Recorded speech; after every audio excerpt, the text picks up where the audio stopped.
honestly, with the whole process I have gone through dengan kereta ni, tak ada regret lah. I like this car. Saya enjoy apa benda yang saya boleh buat dengan kereta ni, and the fact that, and actually saya pakai kereta ni as my daily now. Assalamualaikum, nama saya Daniel Malik, and this is saya punya Volvo XC90 2.5 tahun 2004.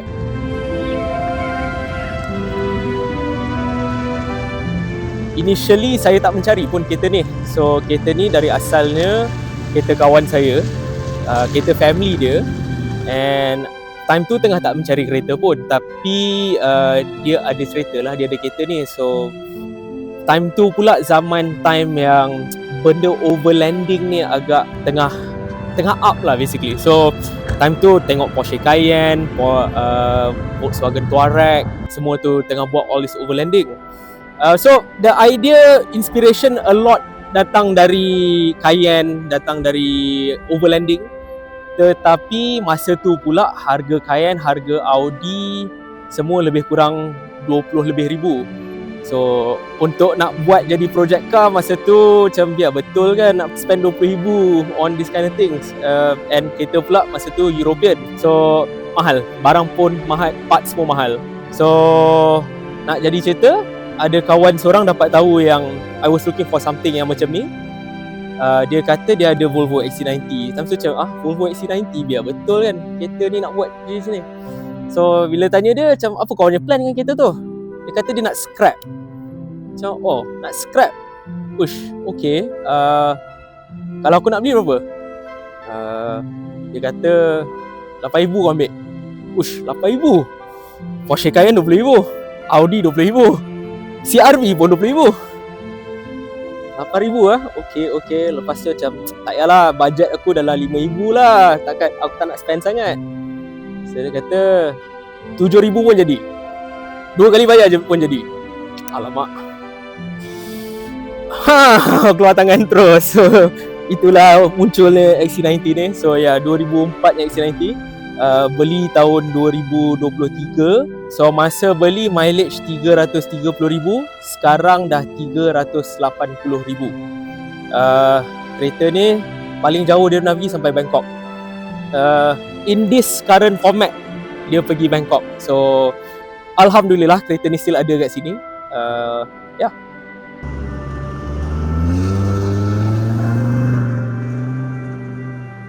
So dengan kereta ni pula, bila kita tengok banyak 4x4 dekat Malaysia ni, banyak yang style Hilux ke, Triton, Ranger semua, dia orang suka pakai bumper besi. Tapi problem dengan kereta ni pula, mana ada orang mod kereta ni. So datanglah balik inspirasi of kereta-kereta overlander macam Cayenne apa semua tu. So I had the idea, I like the look of macam semua Hilux, Triton semua tu. So itulah muncul dia bumper dipotong setengah ni. And ni semua ni besi. So depan ni semua besi, potong bumper ni betul-betul potong setengah. Besi ni straight well kepada dia punya crash bar dekat bumper. So dengan besi ni directly I welded the intercooler. So this is an aftermarket intercooler untuk kereta ni. Also bukan untuk kereta ni spesifik, kereta apa pun entahlah, tapi fitting dia ngam-ngam, sizing pun lebih kurang ngam-ngam. So that's what I pakai for this car lah. And because semua benda pun custom, so everything semua ni mounting semua kena buat. Spotlight ni pun memang kena buat balik, dan kita orang pakai balik je dia punya besi mounting yang dekat bumper tu. Tapi dari segi tu kereta ni dekat depan tak ada apa sangat. Dia punya looks agak agresif, yes, tapi belah bawah je lah sebab semua tu memang terpaksa buat custom. Kereta ni pre-facelift. Walaupun saya ada je barang-barang nak buat jadi facelift, tapi so far inilah dia punya identity dia sekarang lah. So dari segi design wise juga, tayar tu memang sengaja nak bagi expose. Kalau tengok 4wheel drive Hilux, Triton apa semua, especially bila tengok dekat cermin belakang, diorang datang laju memang agak menakutkan. So dari awal idea nak bagi kereta ni nampak menakutkan tu memang ada lah, because bila kita nampak Volvo kat belakang, siapa takut dengan Volvo kan. So itulah idea dia. Kita potong habis dia punya fender liner apa semua, bagi nampak terus dia punya tayar.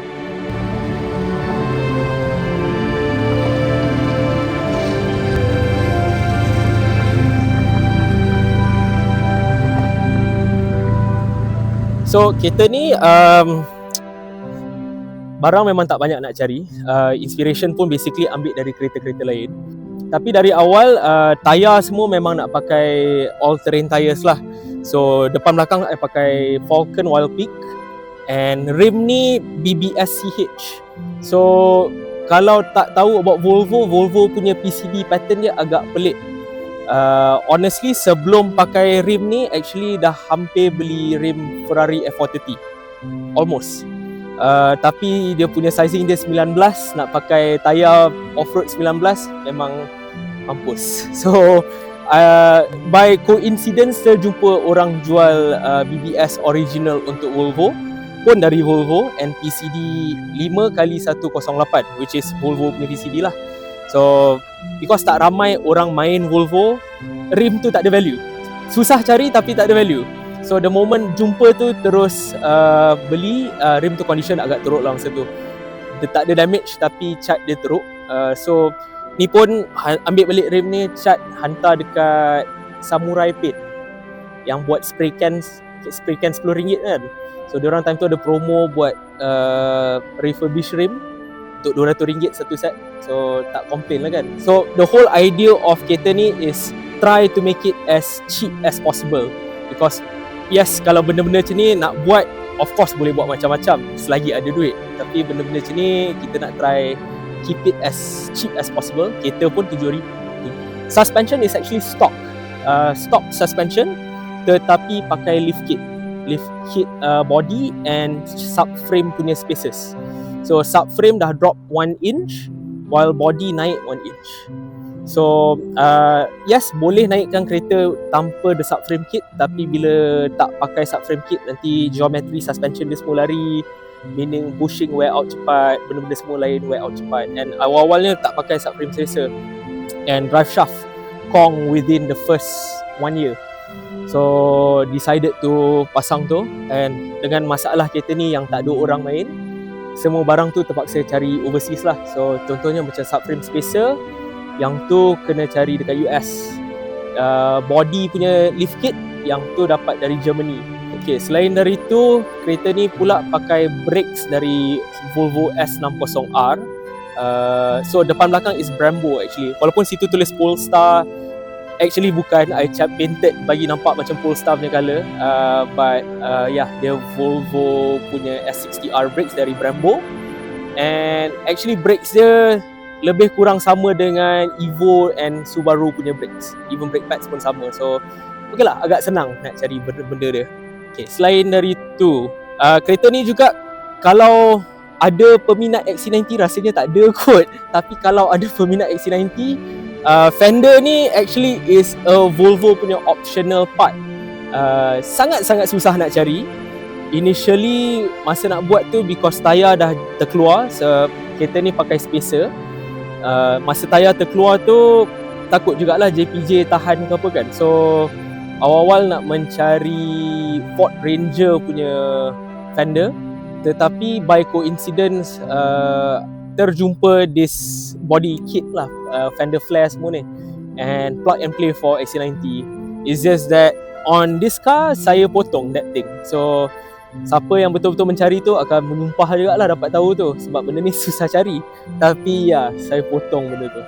So satu lagi, canopy ni. So canopy ni jarang diguna actually, tetapi setiap kali buka sangat functional. So bila ada barbecue, kadang-kadang cuci kereta luar rumah, shock lah pakai benda ni. And every time saya pergi camping, memang confirm akan buka, because senang. Nak pasang pun 5 minit je, nak tutup pun 5 minit je. And untuk kereta yang design rugged macam ni, I had a feeling yang kalau tak ada canopy tu akan nampak agak kekok. And yeah, betul lah, ada canopy ni sangat functional, sangat best. Especially bila hari panas, sebab tiba-tiba ramai kawan, semua nak kawan duduk bawah canopy. So I myself tak suka sangat letak stiker kat kereta actually. Tetapi kereta ni lain sikit, because kereta ni there's a story dengan kereta ni for me. So all the stickers there dekat situ, it's not I sendiri yang letak. Actually I let all my friends letak. So all the friends I've met through dari drive sini ke Bangkok ke, atau kawan-kawan yang datang dari Sabah Sarawak, kawan-kawan yang baru kenal media-media ke apa ke, kalau diorang ada stiker, I let them put on the car, feel free. And saya sendiri pun happy nak bagi kawan-kawan that it's free exposure. Nothing for me, it's fun for everyone.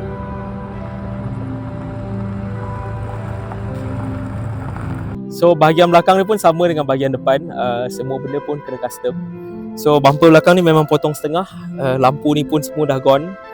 Tapi bumper belah bawah ni memang actually tak sengaja. Design ni initially saya tak minat sangat sebab I wanted a very clean look. Tapi lepas argue dengan fabricator yang buat besi ni, dia ada a different idea. So tiba-tiba tengok kat kereta macam lain. tak bukan yang initially nak. Tapi actually I quite like it now. It gives the car a bit more character, dengan especially bila duduk dalam jam, boleh nampak orang kat belakang memang tak nak duduk rapat-rapat. So best lah kadang-kadang macam kau bawa je rapat-rapat, kau cucuk aku pada muka. So yeah, so ni memang full on custom bar, berat juga benda ni. Solid metal. Initially awal-awalnya design dia nak letak spare tire punya boleh buka. Tetapi kereta ni dah walaupun dah panjang, tambah benda tu lagi panjang. So tak naklah bagi nampak kekok sangat kan. Sebab as is pun rasanya kereta ni dah agak atraktif kepada JPJ. So cukup lah kot bagi attention kan. And yeah, tu dari segi bumper lah. So I letak tow hook juga depan belakang. So semua functional.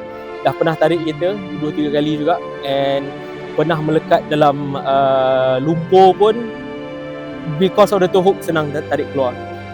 Exhaust tu agak menarik. So kereta ni dah straight pipe.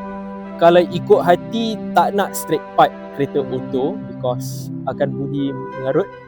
Tetapi kereta ni 5 cylinder. So 5 cylinder straight pipe, bunyi dia sangat-sangat menarik. Especially siapa yang tahu bunyi 5 cylinder, dia tak jauh beza dari bunyi V10 macam Lambo.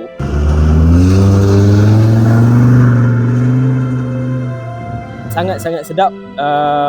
Ramai orang agak terkejut bila dengar ada SUV tengah potong diorang. Wah. So straight pipe, full dari belakang, dari depan sampai ke belakang ada satu je tabung.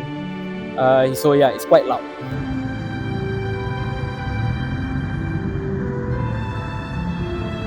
Yes, exterior dia dah berubah. Interior pun tak banyak perubahan, tapi adalah tukar sikit.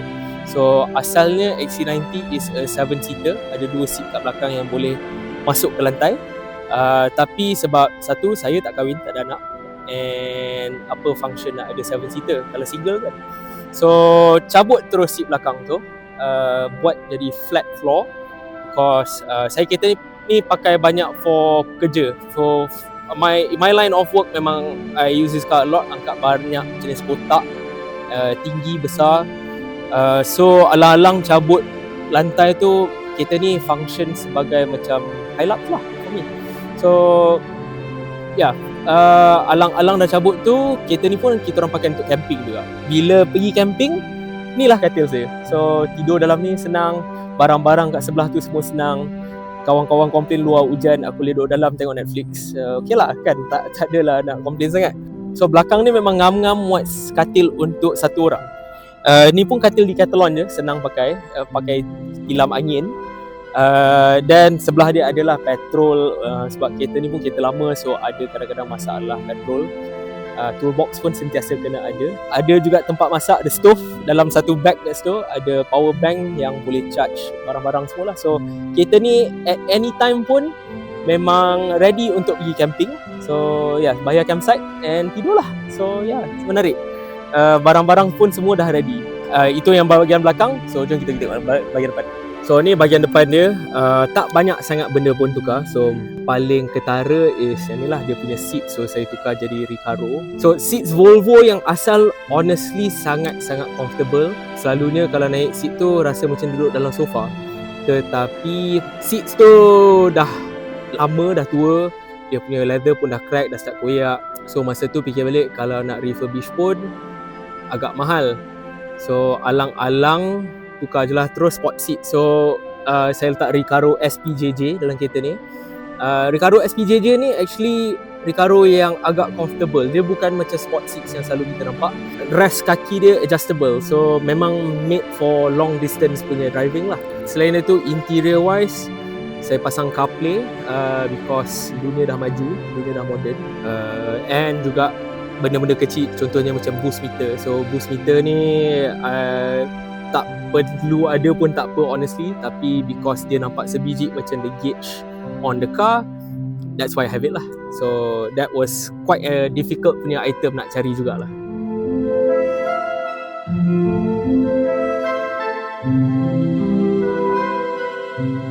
Kereta ni nak buka hood dia ada proses sikit. Batang dia ada sebelah je untuk angkat hydraulic dia. And cara nak hold pakai satu kunci.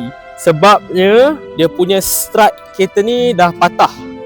And benda ni tak boleh nak repair kena tukar. Oh tu dah patah terus. Nak repair nak kena tukar satu strut hydraulic baru. So fikir balik. Oh nak tukar bukan nak kena tukar strut hydraulic saja, nak kena tukar satu hood. So tak apalah, biar je lah kereta ni macam ni. Bukan tak boleh pakai pun. So engine, dari segi engine kereta ni agak stock, tak ada modification sangat. Ada intake, turbo dah tukar jadi S60R punya turbo, stock S60R turbo, tetapi turbo tu tukar jadi hybrid turbo. So dia punya fin kat dalam tu dah tukar jadi CNC aluminium. Yes, memang dia boleh kejar power. Ada Volvo XC90 yang boleh buat 400 horsepower, tetapi kereta ni saya tak ada target nombor tinggi sangat lah. It's just that turbo kereta lama, saya tukar pun, modify pun sebab nak bagi dia lagi smooth, lagi ringan. Because kereta ni body berat, close to 2.5 tons. So bila ada turbo tu sedap sikit lah dia punya acceleration and fuel consumption semua. Tapi alang-alang dah masuk turbo baru tu ada a few things yang saya tukar sikit lah. So contohnya macam kat depan intercooler, tadi ada intake and juga pasang blow off valve sebab kereta turbo mesti nak bunyi best-best kan walaupun nampak macam ni. So everything else agak stock, agak standard. So engine S60R, kalau engine S60R actually ada yang biru-biru tu, tapi kedai potong semua nak jual benda tu mahal. So tak nak, tak mahal, tak perlu pun tak apa. So kita cari barang-barang S60R je lah yang lain-lain. So injector selain dari turbo tu lah dengan manifold dia.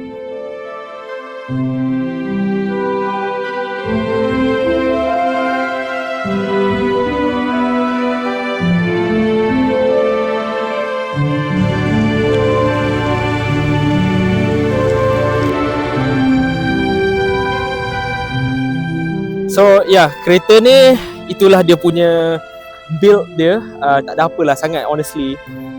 Dari segi maintenance kereta ni secara jujurnya agak biasa. Tapi dengan banyak benda pun, kalau tahu mana nak cari barang, tahu mana nak cari mekanik, yes, benda tu boleh jadi murah. And kalau reti jaga kereta pun, yes, benda tu boleh jadi murah because masalah bila tak repair, semakin lama semakin banyak masalah and akan jadi lagi mahal. So ramai orang ada misconception yang pakai kereta-kereta jenis ni mahal. Yes and no. Yes dari segi kalau tak jaga. Kalau jaga, honestly kereta ni, macam saya pun kereta ni dari masa beli 330,000. Yes, masa tu enjin lama dia kong. Selepas tukar enjin baru, buat servis, buat apa semua, ikut dia punya intervals, which saya ikut selalu 10,000 km, tak ada masalah. Tapi dia benda-benda yang dah tua, yang tu yang bagi masalah. Contohnya bushings. So benda-benda macam tu, kalau nak buat satu kereta ni silap sama harga dengan kereta, silap lah. So at the end of the day, kereta ni saya try to keep it as cheap as possible. Yes, dia ada bagi saya banyak masalah juga. Selalunya kalau nampak tepi jalan, hood dia terbuka. Tetapi honestly, with the whole process, tak ada regret lah. Kalau ada masalah lagi kereta ni, selalu setiap kali kalau ada masalah memang terfikir patut scrap je terus. Tapi bila ada masalah tu, usually saya repair and persiapkan balik lah. So ada kemungkinan nak jual ke apa ke, honestly kereta tak ada value. So nak jual pun tak ada value, baik simpan je. So repair apa yang patut, and most likely kereta ni akan hidup selama-lamanya honestly lah. So my target at the moment is at least bagi kereta ni sampai 500,000 km mileage. And then after that baru saya fikirlah saya nak buat apa. So for now, yes, saya akan simpan kereta ni.